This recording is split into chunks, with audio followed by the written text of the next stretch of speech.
Hello dear student, mathematics class 10th में आप लोगों का वेलकम। आज का जो हमारा टॉपिक है वो है exercise number 9 point chapter number 9 है। एक्सरसाइज नंबर 9.1 है और जो हमारा थ्योरम है वो थ्योरम नंबर 4 है। सो इसके अंदर जो चीज़ हम स्टडी करेंगे उसमें है कि वो कहता है if two chords of a circle are congruent then they will be equal distance from the centre of the circle. So अगर आप ये सर्कल देख रहे हैं तो वो कहता है कि इसके ऊपर अगर दो कॉर्ड है तो एक कॉर्ड जो है वो ए बी है, एक कॉर्ड जो है वो सी डी है। तो वो कहता है वो उसके जो सेंटर है ओ से वो इक्वल फासले की ऊपर है। फॉर एग्जाम्पल ये वाला डिस्टेंस जो है इस वाले डिस्टेंस के इक्वल है, मतलब उनके दरमियानी जो परपेंडिकुलर डिस्टेंस है वो दोनों के दरमियान इक्वल है। सो गिवन के अंदर हमारे पास दो कॉर्ड्स हैं, एक ए बी है और दूसरी कॉर्ड जो है वो सी डी है। Are two equal chords of a circle with centre O, और सर्कल का जो सेंटर है वो हमारे पास ये ओ पॉइंट है। सो ओ एच जो है वो परपेंडिकुलर है ए बी के ऊपर और ओ के जो है वो परपेंडिकुलर है सी डी के ऊपर। मतलब यहाँ से ये वाली लाइन जो हमने ड्रा की ये शॉर्टेस्ट जो डिस्टेंस है, मतलब डिस्प्लेसमेंट जो है बेसिकली वो हमने फाइंड आउट किया। सो ये इनके दरमियान जो शॉर्टेस्ट डिस्टेंस है, क्योंकि ये वाला एंगल के अकॉर्डिंग टू अगर हम देखें तो यही आता है क्योंकि परपेंडिकुलर है। सो प्रूव हमने करना है कि ओ एच जो है ये वाला ये ओ के इक्वल है। सो कंस्ट्रक्शन में हम क्या करेंगे कि ओ को ए से और ओ को सी से ज्वाइन कर देंगे, यानी कि ओ को सी से मिला दिया और ओ को ए से मिला दिया। अगर आप देख रहे हैं तो आपके पास ये दो राइट एंगल ट्राइंगल बन गई, क्योंकि ये वाला एंगल आपके पास 90 डिग्री है, ये वाला एंगल भी 90 डिग्री है ऐसे। तो ये दो 90 डिग्री बन गई और ये इनके दो बेसिकली अगर आप देखें तो ये रेडियाई इनके रेडियस है, ये भी रेडियस है और ये वाली साइड भी रेडियस है। अगर इन दोनों को कंपेयर करें और हम जो सेकंड थ्योरम हमने पढ़ा था थ्योरम नंबर 2 उसको भी अपने जहन में रखें, तो वहां से हमने कहा था कि अगर किसी भी कॉर्ड को सेंटर से परपेंडिकुलर ड्रा किया जाए तो वो उसको वो बाइसेक्ट कर देती है। सो ये इसको बाइसेक्ट कर देगा, इसी तरीके से ये भी लाइन इस वाली लाइन को क्या कर देगी, बाइसेक्ट कर देगी।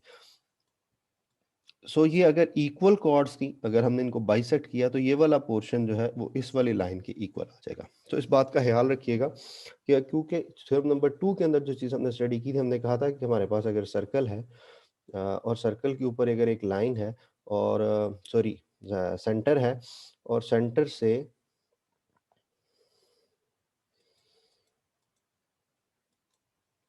सर्कल है, सर्कल के एक कॉर्ड है उसके ऊपर हमारे पास, और सर्कल के सेंटर से अगर हम उसके ऊपर लाइन ड्रा करें तो वो उसको बाइसेक्ट करती है। परपेंडिकुलर ड्रा करें तो वो परपेंडिकुलर बेसिकली उसको बाइसेक्ट करता है। सो यहाँ पे ऑलरेडी ये दो कॉर्ड्स हैं और उसके ऊपर सेंटर से हमने परपेंडिकुलर ड्रा किया है, तो ये वाली जो एंगल 90 डिग्री है और इसको ये बाइसेक्ट कर रहा है। So O H bisect chord A B, O H जो है वो ए बी को बाइसेक्ट कर रहा है और ओ के जो है वो सी डी को बाइसेक्ट कर रहा है। सो अगर ए बी कंगोरेंट है सी डी के, तो ए एच जो है ये वाली लाइन जो है ये कंगोरेंट होगी किसके, सी के कंगोरेंट होगी।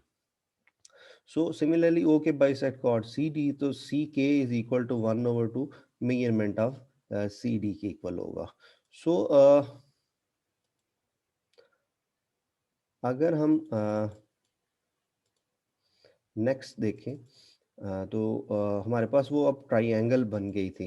अगर मैं उसको यहाँ पे ड्रा करने की कोशिश करूँ, मैं भी कामयाब हो जाऊँ। शेप्स कहाँ हैं, ये शेप्स आ गई, ये सर्कल आ गया, मैं ना यहाँ भी ड्रा कर लेता हूँ।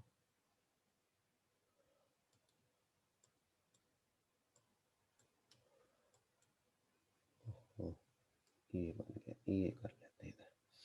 अगर फॉर एग्जांपल ये हमारे पास सर्कल है और इसका ये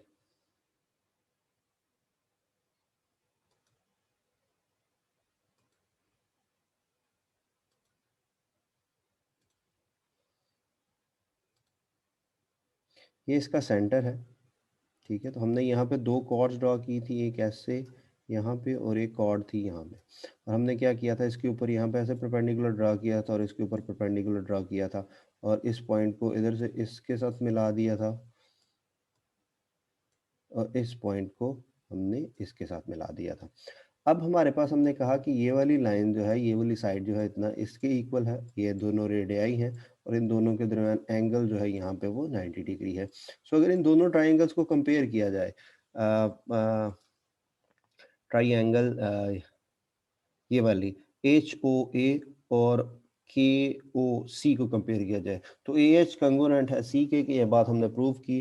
OA कंग्रुएंट है OC के, ये दोनों रेडियस है और एंगल H जो है वो एंगल K के इक्वल है। सो यही तीन बातें जो है ये नीचे यहाँ पे हैं, but measurement of ABC is equal to CD, hence AH is equal to, अब दोनों राइट एंगल को कंपेयर करें तो hypotenuse O is equal to hypotenuse OC के इक्वल है और measurement AH is equal to measurement of CK के equal है। तो दोनों ट्रायंगल्स आपस में कंग्रुएंट, अगर दोनों ट्रायंगल आपस में कंग्रुएंट है तो ये वाली दोनों जो उनकी बेस है HO जो है वो OK के कंग्रुएंट होगी। तो ये बहुत छोटा सा थ्योरम था और इसके साथ जो एक्सरसाइज आपने करनी है, जो क्वेश्चंस करने हैं बेसिकली, वो 9.1 एक्सरसाइज जो है इसके साथ ही है। ये वाला जो क्वेश्चन नंबर 3 और क्वेश्चन नंबर 4 जो है ये आपने अटेम्प्ट करना है, इसे ज़रूर कीजिएगा। बड़ा सिंपल सा क्वेश्चन है, इसी एक्सरसाइज के इसी थ्योरम्स को इस्तेमाल करके, जो थ्योरम नंबर 2 है उसको, और इस चैप्टर के ALP का जो सिलेबस था वो इतना ही था। इंशाल्लाह हम नेक्स्ट जो चैप्टर है वो चैप्टर नंबर 10 स्टार्ट करेंगे। एक और अनाउंसमेंट मैं करता चलूँ लास्ट पे लेक्चर के, अपने दूसरे दोस्तों को बता दें कि जैसे ही आप कॉलेज वापस आएंगे तो जो भी सिलेबस हमने पढ़ा होगा उसमें सिर्फ चैप्टर नंबर जो आई होप सो के 6 जो है वो हमने नहीं स्टडी किया अभी तक, उसके अलावा बाकी जितना भी हम पढ़ेंगे टिल द विंटर हॉलीडे, वो सारे का सारा इंक्लूड होगा आपके सिलेबस के अंदर। सो अपनी तैयारी अच्छे से कीजिएगा और अपना ख्याल रखिएगा। टेक केयर, अल्लाह हाफिज़।